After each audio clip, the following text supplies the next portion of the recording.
am ieșit din izolare și acum ce? Hai să începem!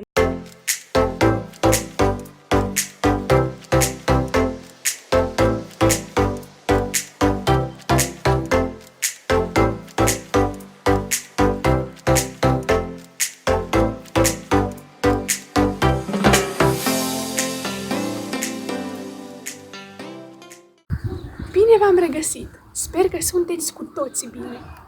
Astăzi vom învăța câte ceva despre grădinărit. Dar nu despre orice fel de grădinărit, ci acela care ne duce mai aproape de Dumnezeu și care ne poate duce la o viață trăită după voia Lui. Astfel, astăzi vom învăța despre tipul de pământ care este cel mai bun pentru ca o sămânță să poată să prindă rod în el. Vom examina 4 tipuri de pământ. Primul se găsește la marginea drumului. Al doilea se găsește între stânci. Al treilea tip de pământ este înconjurat de spini. Iar al patrulea se numește pământul cel bun. Pământul care a fost arat, a fost pregătit ca să primească rod. Dar vreau să vă împărtășesc un mic secret. Semințele pe care le vom folosi noi astăzi nu sunt semințe oarecare, din care cresc flori, ci este cuvântul lui Dumnezeu. Iar pământul pe care le vom folosi noi astăzi nu este pământul în care au fost plantate aceste flori, ci reprezintă mintea și inima noastră. Am fost de dimineață la târg și am cumpărat ceva super! Niște semințe de dovleac uriaș! Aici pe ambalaj scrie că în doar câteva săptămâni vor crește niște dovleci atât de mari! O afacere foarte bună, așa-i? Trebuie numai să găsesc un loc unde să-i plantez. Lanurile mele sunt pline cu grâu, ar trebui să le găsesc un loc special undeva mai la marginea moșiei. Aici ar trebui să am loc suficient.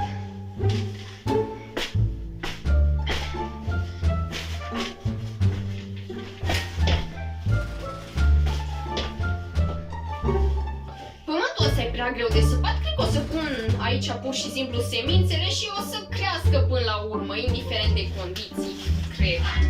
Adică-s dovleci uriași. Terenul ăsta pare mai moale.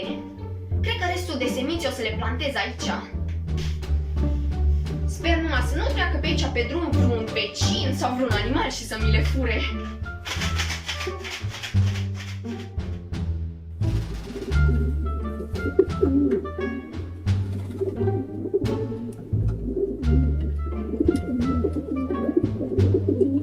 Am cumpărat de la târg niște semințe de dovleac uriaș. Vreau să îmi plantez un dovleac uriaș ca să îmi pot face o mega plăcintă mare de dovleac. Din dovleacul ăsta este cea mai mare plăcintă. Nu știu unde să le pun.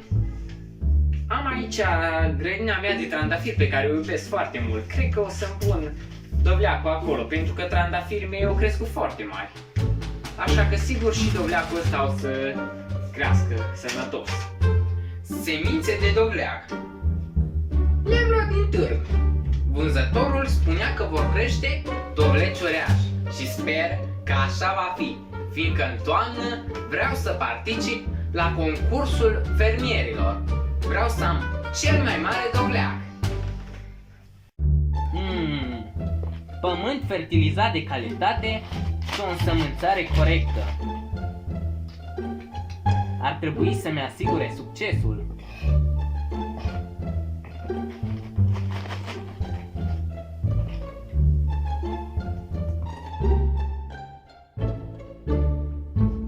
Salut!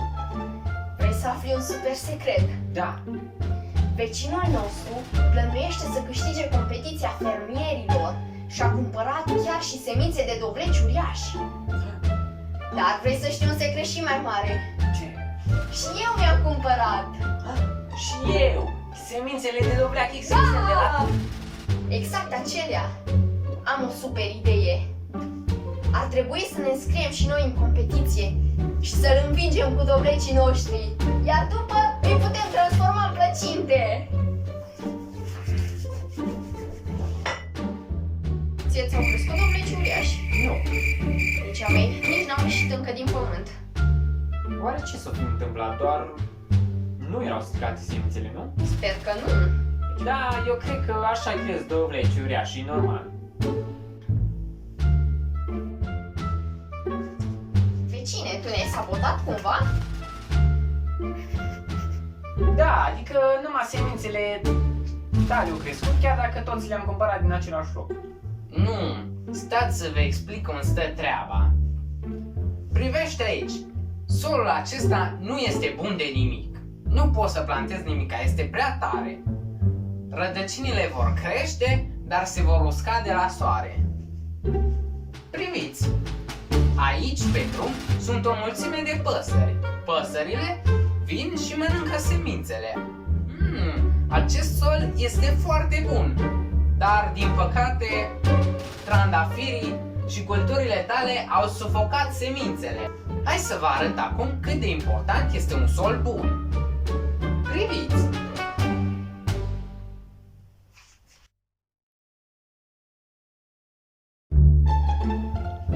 Wow, ce mare au crescut! E gigantic! Oare cât o avea? Hai să-l măsurăm!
Dragilor, până acum ați acumulat puncte și nu puține.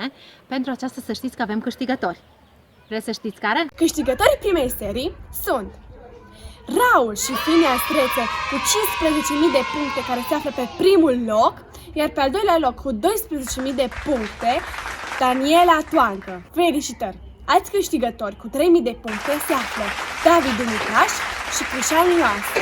Premiile le vom comunica în privat. Invitați și prietenii să participe la tombolă și să câștige premii.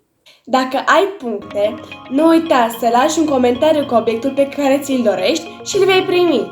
Dacă ți-a plăcut acest video, nu uita să dai like, să te abonezi la canalul nostru de YouTube și să dai share ca să vadă și prietenii tăi. Pe data viitoare!